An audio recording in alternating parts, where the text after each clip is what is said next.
Welcome to the Startup Defense. My name is Callie Keene. Today, I've been wanting to have ZeroEyes on for a while, Sam. I'm really excited about this. And before we get into the technical details, I want to ask you the same question I ask everybody. What are you passionate about right now? It gets into the founding of the company, but in brief, America has a mass shooting problem. And we were founded, ZeroEyes, particularly to tackle that problem and do something practical, something actionable, something pragmatic right now, instead of offering thoughts and prayers. So our focus, my focus, the passion project is stopping mass shootings in America.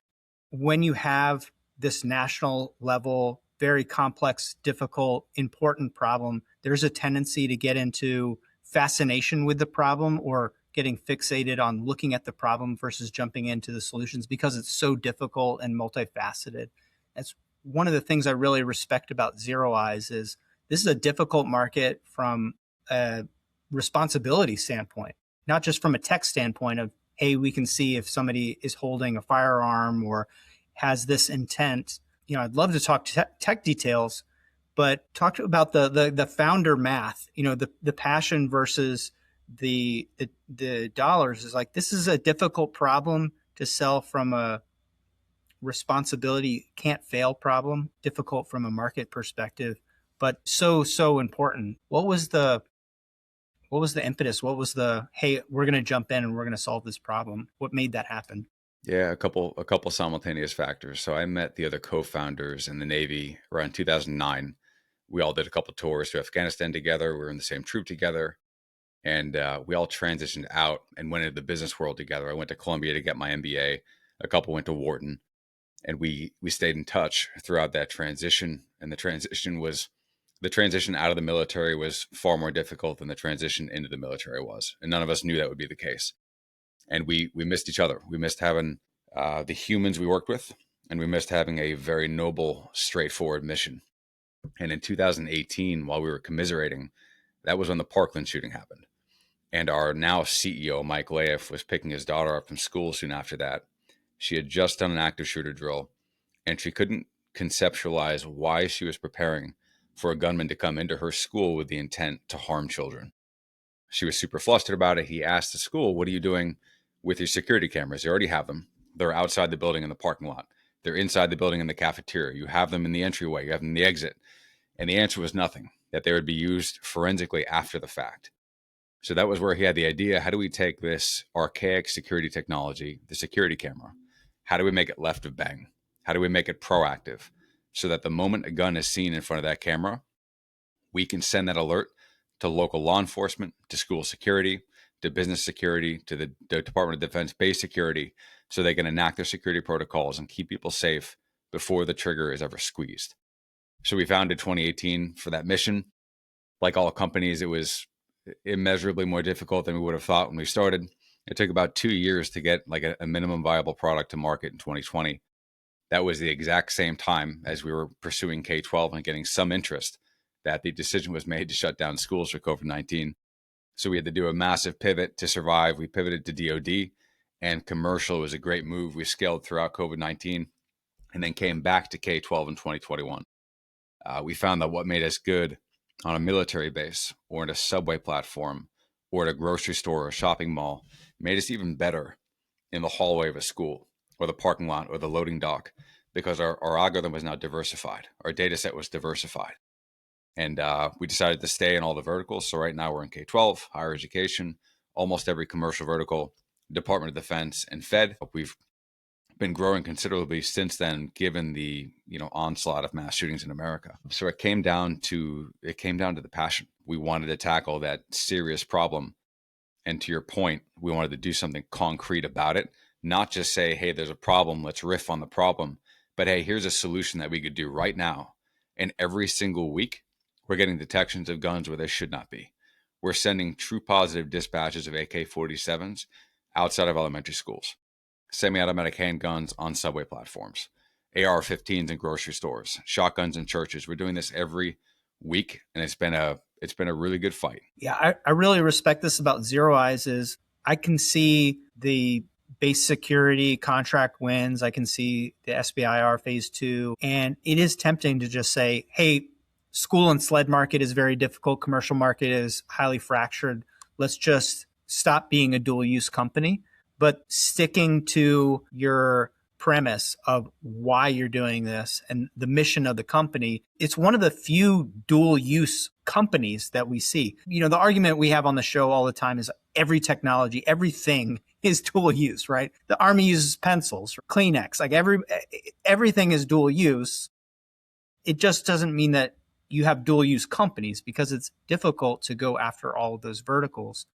But when you look at it from an mission alignment standpoint, like we want to solve X problem, it inherently goes across all of those verticals. So that's impressed me, because the difficulty of, people always think that selling to DoD it's like the hardest thing. That's this big black box. And I would just ask them to go try to sell to schools, right? Because schools, if they had $1, they would probably want two, because they need things. And not every district. I'm in Loudoun County, Loudoun and Fairfax, they have money, but not every school district has $1 billion budget. And that doesn't mean that they don't have the same need or a higher need. And so I always thought that was interesting. So this is, taking the mission focused path versus the quote easier path. Not everything is, easy, but one of my favorite entrepreneur quotes is, "We didn't do this because it's easy. We're doing this because we thought it would be easy." But, like everything's hard when you get into it, right? Everything has depth. Yeah. If it was easy, we'd be bored and we wouldn't be doing it. And like the DO, none of them are easy to sell to. They're just very, very different. And like talking about dual use, one of the advantages of working with the DoD is many of the projects challenge us to get out of our core comfort zone, which is visual firearm detection from static cameras. So because of our work with the DoD, we can now do visual firearm detection from mobile cameras. Think aerial drones, think robotic dog drones. We also now do human detection, boat detection. We're working on knife detection. So we've diversified the analytic by far to be more applicable across environments, domains, use cases, etc. So it's been good work. It's been a good challenge, and it's helped us grow, which is going to be now available on the commercial side of the house for the civilian sector. Think education and business. What was something, as you developed this and the company, that was kind of unexpected or non-intuitive? Everything. Everything. Startup is a different beast. Like when I went from the military to private equity, so that you're kind of working on already established companies, trying to increase the value. You're dealing with a company that existed, had been alive for 10, 15, 20 plus years, already had a certain amount of profit margin, already had employees, and you were there to tweak things. Starting it from scratch was, I did not conceive of how difficult that would actually be. Because when you're talking about an AI-based gun detection company, and the human's a crucial factor, I'll get into that the industry didn't exist yet. So we were designing a technology for an industry that didn't exist, for people who had never heard of it and they don't have an existing line item on the profit and loss statement to buy it. So we had to not only present them with a new novel technology, prove to them it could work, but then help them find money for it. Money should not be a reason why a school in Kansas or Virginia or Florida can't afford our technology. That's no bueno. It's not possible. So we actually built the company not just around the algorithm, but around the human being. So about 70% of the company, out of 220 plus full-time employees, are military and or law enforcement. And we built the company around our operating center. We call it a ZOC, a ZeroEyes Operations Center. Those who are not in the military know the ZOC is modeled after what you have in the military, the TOC, the Tactical Operations Center. So we said, all right, we want to visually detect guns and send alerts. How do we do this? We can use an outsourced third-party monitoring center. We did a bunch of interviews, went to a lot of on-sites, and it wasn't necessarily good what we found. You didn't find the highest quality people who were sitting there 24/7 monitoring for alerts, for puddles, for insurance slippage claims, or watching the backyard parking lot of a car dealership to make sure no one climbed a fence. So, all right, let's build our own. Let's build a company around the ZOC. It is staffed 100% by military or law enforcement. So they're super calm under pressure and they're good at identifying guns. Their whole tenure, their whole training from day one is to identify guns and nothing but guns. And they're the best in the world at it. They move so fast, it makes me uncomfortable. So all day long, they're looking at a blank screen. And if I were to like describe in a nutshell how it works, if you pull the gun out in a parking lot of an elementary school, an alert will be sent from that location to our operating center, the ZOC. Our human in the loop will manually make sure that is in fact a gun, and then manually hit a dispatch button. And the second they do so, they're automatically connected with a local 911. a mobile app alert is sent out, a text message is sent out, an email is sent out, and a desktop dashboard notification as well. So you have the exact location of the shooter, the image of the shooter, and what the shooter looks like. So law enforcement now knows, all right, it's a 5'7" white male located at this exact grid. So law enforcement go there instead of the front door, and action that intelligence as fast as humanly possible before a shot's fired. The issue, we see it again and again and again, is the law enforcement will show up at a mass shooting event and then have to hold, because up to that point, they had 100 different phone calls with 100 different bits of conflicting information.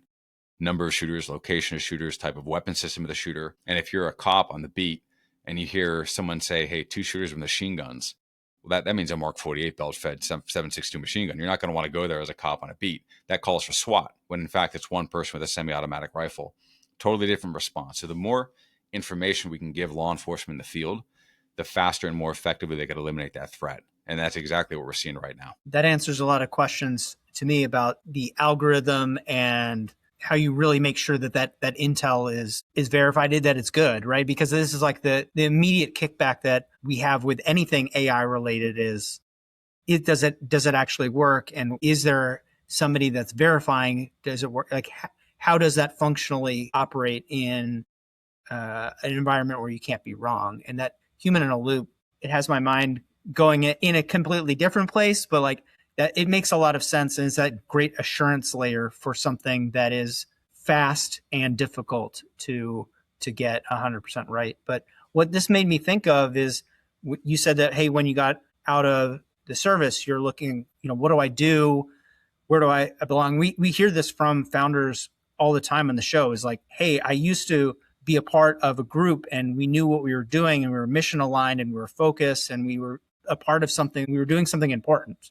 And then I went out and I got a job, wow, this is different. But then when you're talking about the ZOC, I think there's something to be told for ZeroEyes providing that platform for people to still serve and do something really, really important and be part of a team that has a mission and has impact. That was part of the mission. We have a lot of guys coming and gals coming straight from the military into ZeroEyes. And if you asked a lot of people 15 years ago, do you want to hire someone straight out of the military? A lot of time the answer is yes. However, they usually quit within a year because they have no idea what they want to do. It's a culture shock between the military and the civilian world.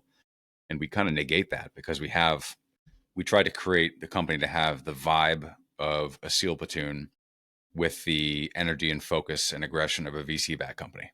And we try to keep that culture even as we scale.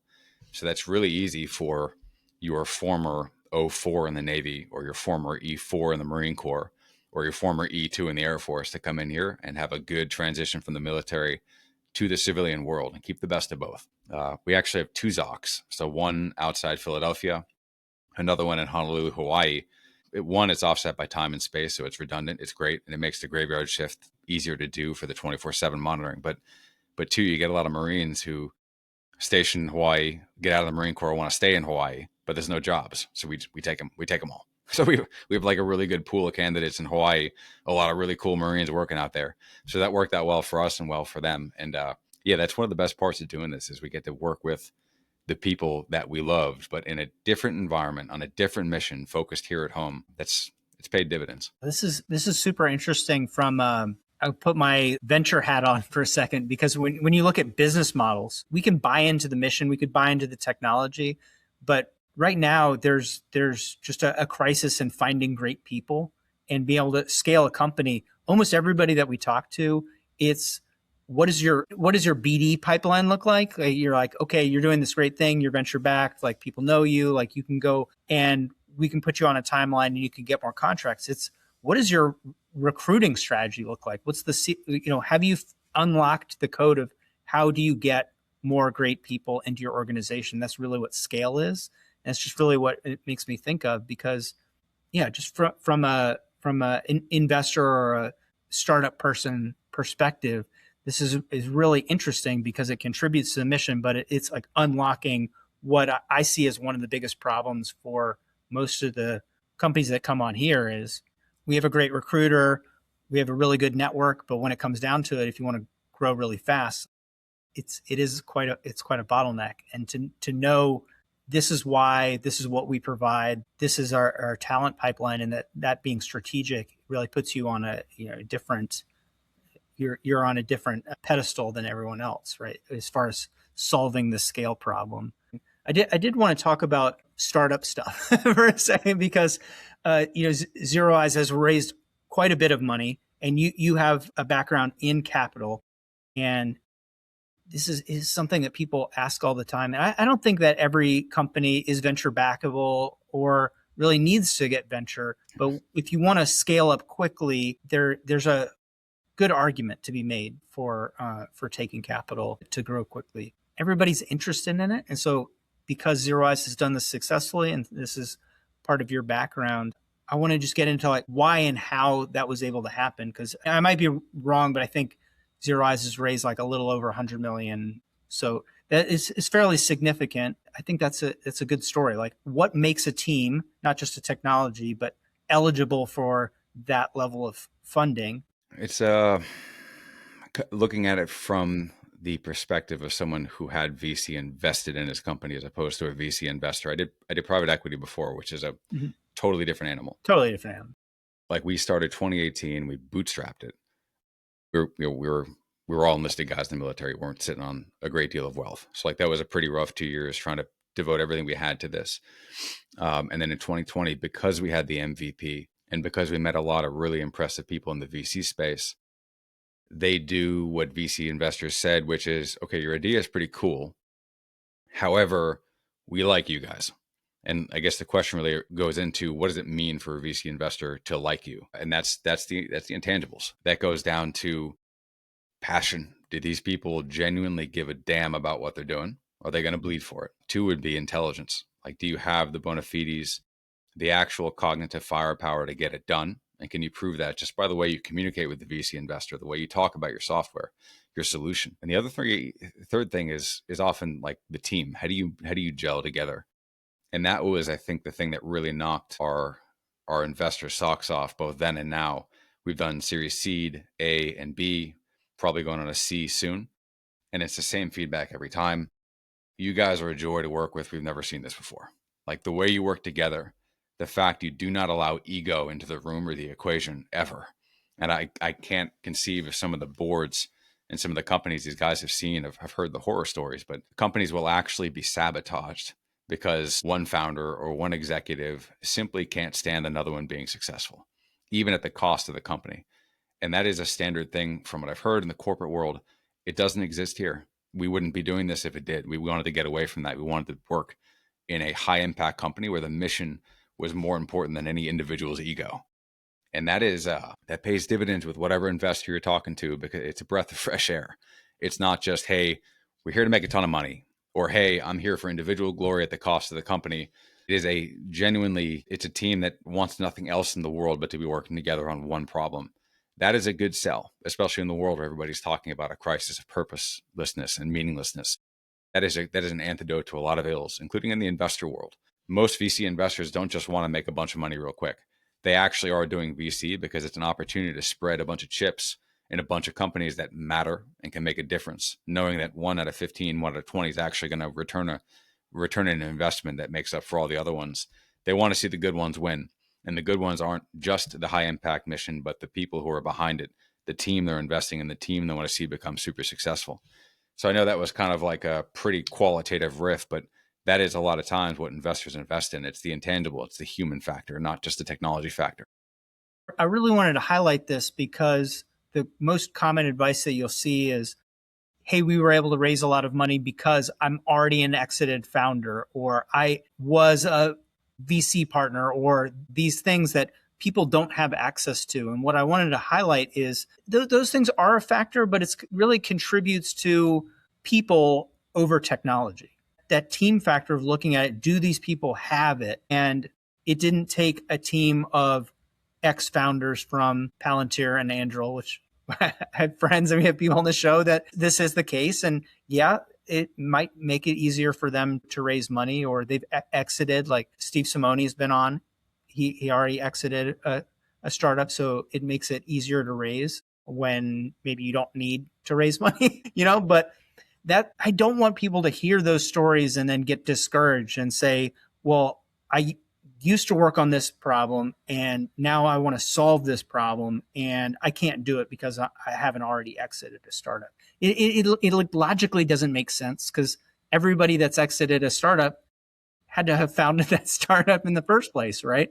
And so I want to highlight that story where you guys have pulled together a great team and raised more money than, and I don't want to equate like raising money to success, but this is like a really common question that people ask me: how do I raise capital?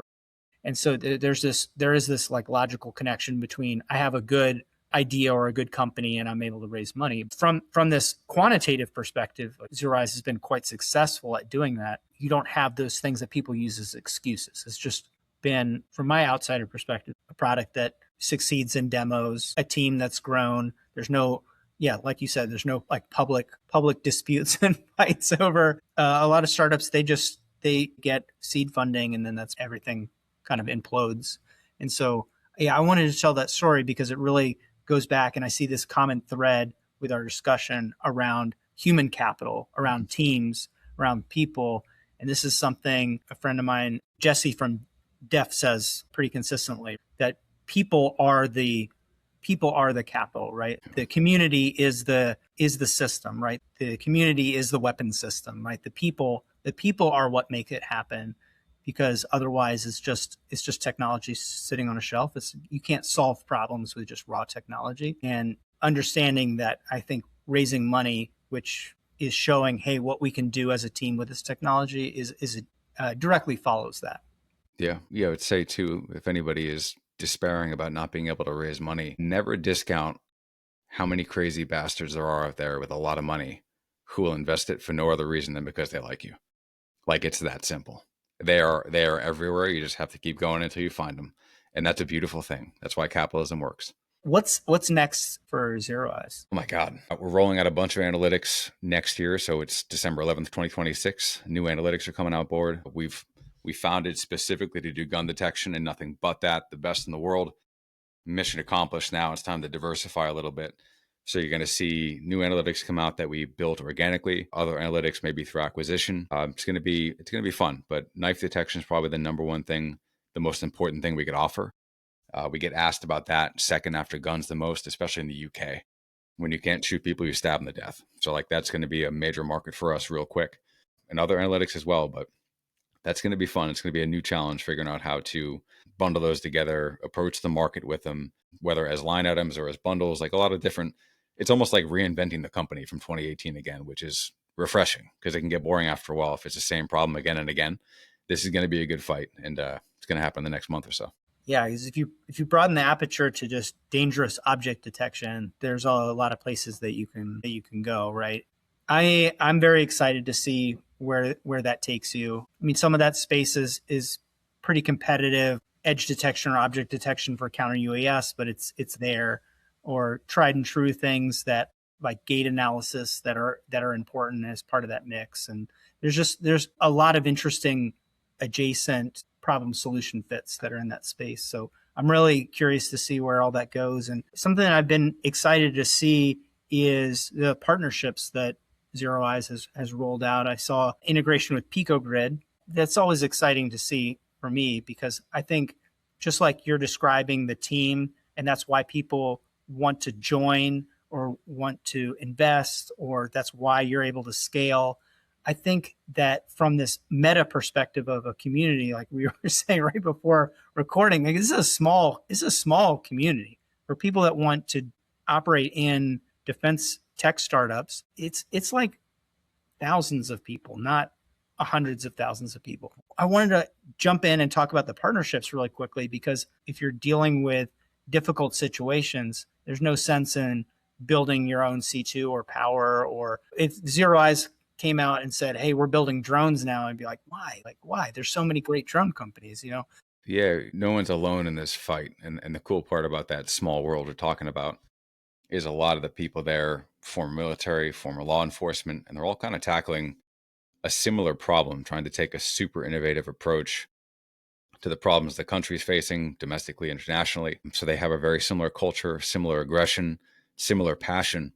And to your point, why reinvent the wheel when you could literally partner with these companies and contribute to that positive end outcome? So we have a ton of partners, both in the DoD space, outside the DoD space when it comes down to K-12, higher ed, commercial. And it's a joy to work with. We're talking to quite a few drone companies right now, all of them veteran founded, and all of them have a really unique approach to drones. I can't talk about them right now, but some of the technologies are getting like out of this. I was even thinking about it the other day, like people who went down range 10 years ago. It's like the difference between the 1500s and the 1900s, but like within a matter of 10 years.